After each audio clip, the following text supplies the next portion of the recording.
Imagine this. You walk up on me. Man, I don't like what you be posting on your story, man. Maced. As soon as you get maced, door check. Come out. What about my story? Pistol whip. Stomp on the head. Pistol whip. Don't click on my story icon, you stupid. UFC fighter AJ Cunningham reacted strongly when hearing the critiques of his post on social media. To give one an idea, here is Cunningham posting a Nazi doing a Sieg Heil on the top portion and youngins supporting human rights on the bottom portion. He would caption it, "It is better to live one day as a lion than 100 years as a sheep." Here he is on his official page reposting a photo of Nazi propagandist Joseph Goebbels after the Charlie Kirk killing. "My face when I hear someone say, 'We must come together and unite,'" he wrote. "B word, we have tried that blank since the 60s. How many more must die? How many more must be raped? How many more cities must be burned? So are you too weak, or are you too scared to do what must be done?" In yet another, he wrote, "When I'm asked if I'm going to call ICE on Martinez 3 Jonathan, there is always exceptions to the rule." Cunningham would pose in front of a Deus Vult flag with his arm in a very, very familiar pose. What is Deus Vult, you may be asking? And why does it seem so familiar? Much of the outrage fueled by his tattoos, which include a symbol known as the Jerusalem cross on his chest, another saying Deus Vult, Latin for God wills it, and a common battle cry during the Crusades, the religious wars led by Catholics to convert Muslims a millennium ago. Those symbols also used by groups that associate with Christian identity. The Southern Poverty Law Center, which tracks hate groups, defines that as an anti-Semitic racist theology that asserts white people are favored by God in the Bible. That includes Christian nationalist and pro-Confederate groups, among those in full force during the January 6th Capitol attack. The Deus Vult tattoo tends to signal more far-right extremism. I do not know of any mainstream Christian groups or leaders who have embraced that in the modern world. A U.S. military official told our Courtney Kuby in November that those tattoos prevented Hegseth from being on the D.C. National Guard security detail for President Biden's 2021 inauguration, out of an abundance of caution for the symbol's alleged connections to those groups. Well, it's because the Secretary of Defense appears to be a proud white nationalist who has it emblazoned on his body. New Lines Mag spoke with Thomas Lecoq, Associate Professor of History at Grandview University, and Eleanor Janega, a medieval historian and co-host of the podcast We're Not So Different and Gone Medieval. They both stand quite firm. Quote, "It's a call to religious violence, expressly linked to a pretty horrific episode in history. There isn't another way of reading it other than that," Janega says. Thomas would go on to say, "It's explicitly Islamophobic and implicitly anti-Semitic. It's just another expression of Christian nationalism, as Hegseth is saying in his books, his tattoos, and in the church he belongs to." With all that being said, is it any shock at all that he would be in photos with Andrew Tate, Tristan Tate, and fellow UFC fighter Bryce Mitchell, who he trains with, by the way?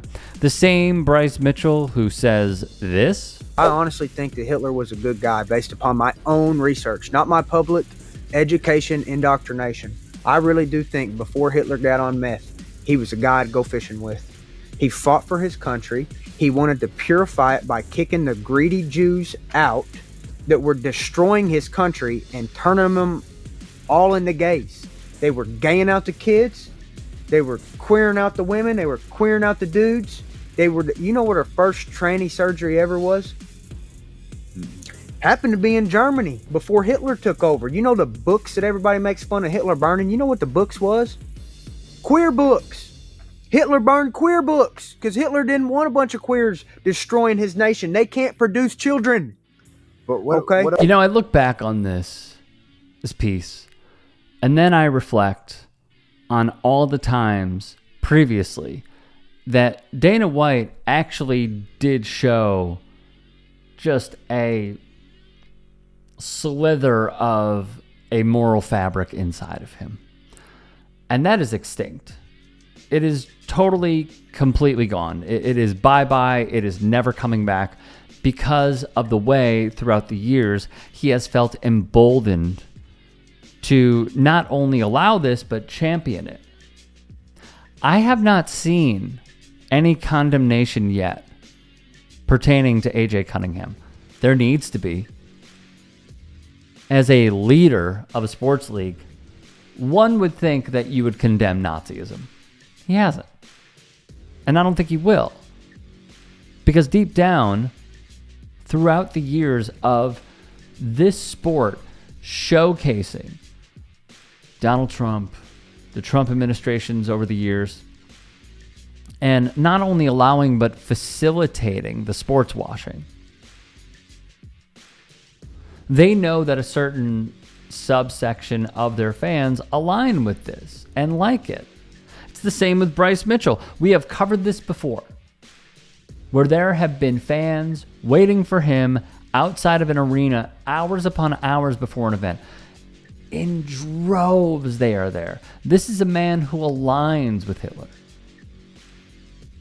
The fact that I'm even saying this sends chills down my spine. But that's what Dana White has enabled.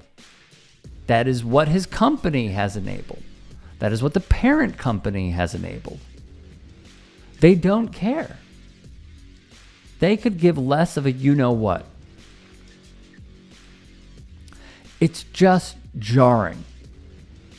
And what I hope, because AJ Cunningham had a really rough childhood. He was raised by a father who was in the Aryan Brotherhood. He had to witness dogfighting taking place at a very, very, very young age. He was beaten along with others in the house. Like, deep down, I despise this man, and yet I feel sorry for him because he is a product of his environment. So as I'm looking at this,